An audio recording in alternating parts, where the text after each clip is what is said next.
આ બધા આપણા ભાગ્ય જાગ્યા હશે ત્યારે આપણે આ નૈમિષારણ્યમાં બેઠા છીએ. હા, ભગવાને બોલાવ્યા છે. અદ્ભુત મહત્વ છે એમ નૈમિષારણ્યનું. એક પુરાણોમાં નહીં, ઘણા પુરાણોમાં મહત્વ છે. એમાં શિવ પુરાણનું મહત્વ હું તમને કહું તો 6 કુળમાં ઉત્પન્ન થયેલા ઉત્તમ ઋષિઓ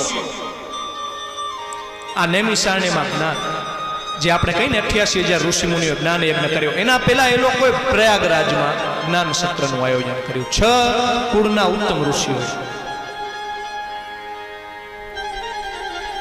જ્ઞાનના અંતે ત્યાં એ લોકોમાં એક ચર્ચા છેડાઈ ગઈ. જે આજનો હિમાલય જેવો પ્રશ્ન છે એના ઉપર અત્યારે હું વધારે નહીં ભાર આપું એમ, પણ એવો પ્રશ્ન છે કે કયા ભગવાન મોટા છે ને બધાને એમ, કયા ભગવાન મોટા, એ પછી આપણે ઉલ્લેખિત જ છે પણ હવે પછી એનું વર્ણન કરશું એમ. ઋષિ મુનિઓમાં પણ આવો પ્રશ્ન થયો એમ કે કયા ભગવાન મોટા, શું પરમ તત્વ શું છે એમ, પરબ્રહ્મ. બધા મૂંઝાના એકબીજા એમ કે આ મોટા છે, આ મોટા છે, ના આ પરબ્રહ્મ છે, આ પરબ્રહ્મ છે. ઋષિઓમાં પણ આવો વિવાદ છેડાયો. ત્યારે બ્રહ્માજી પાસે ગયા એ લોકો, એમની સ્તુતિ કરી, પ્રસન્ન કર્યા. ત્યારે બ્રહ્માજી કહે છે દીર્ઘ સૂત્ર સમારબ્ધમ દિવ્ય વર્ષ સહસ્ત્રકમ સત્રાંતરે મંત્ર યોગેન વાયુસ્તંત્ર ગમિષ્યન્તિ. શું કહ્યું? દીર્ઘ સૂત્ર સમારંભ કરો એમ, દીર્ઘ સૂત્રનું એમ, અને કેટલું? દિવ્ય વર્ષ સહસ્ત્રકમ, 1000 વર્ષો એમ. સહસ્ત્ર એટલે 1000 વર્ષ, પણ એ આપણા મનુષ્યના નહીં, દિવ્ય બ્રહ્માજીના દિવ્ય હજારો વર્ષ સુધી તમે દિવ્ય સત્રનું દીર્ઘ સૂત્રનું આરંભ કરો, એવું કીધું એમ. અને પછી શું કીધું? સત્રાંતરે મંત યોગેન વાયુસ્તંત્ર ગમિષ્યતિ. આ વાયવ્ય સાહિત્યમાં ઉલ્લેખ છે શિવ મહાપુરાણમાં. નૈમિષોપાખ્યાન નામનો અધ્યાય છે ને, એમાં નૈમિષારણ્યના મહત્વ દર્શાવ્યું છે કે તમારો જ્યારે સત્રનો પૂર્ણાહુતિ થશે ને ત્યારે વાયુદેવ ત્યાં પધારશે, અને વાયુદેવ પધારશે સ એવ ભવતઃ શ્રેયઃ સોપાયમ કથિષ્યતિ, એવો તમને એક ઉપાય આપશે. પછી તમે પિનાક પાણી ભગવાન શિવજી મહારાજ પાસે જજો, એમના દર્શન કરજો વારાણસીમાં. ત્યાં તમને મોટું આશ્ચર્ય જોવામાં મળશે. કથા વિસ્તૃત છે, એ મોટું આશ્ચર્ય જોયો પછી તમે મારી પાસે આવજો, બ્રહ્માજીએ કીધું. પછી તમે આવશો એટલે શું કહ્યું એમ? તત્રાશ્ચ મહાદ્રષ્ટા મત સમીપ ગમિષ્ય તતો કથિષ્યામિ મોક્ષોપાય દ્વિજોત્તમ. હું તમને મોક્ષનો ઉપાય આપી દઈશ. અને કેવી રીતનો એમ? યૈનેક જન્મા મુક્તિર યુષ્મ કરતલે સ્થિતા. અનેક જન્મોમાં જે મુક્તિ નથી મળતી ને, એ મુક્તિ હું તમારા હાથોમાં એક જન્મ મળી જાય ને એવી રીતનું એ ઉપાય આપી દઈશ.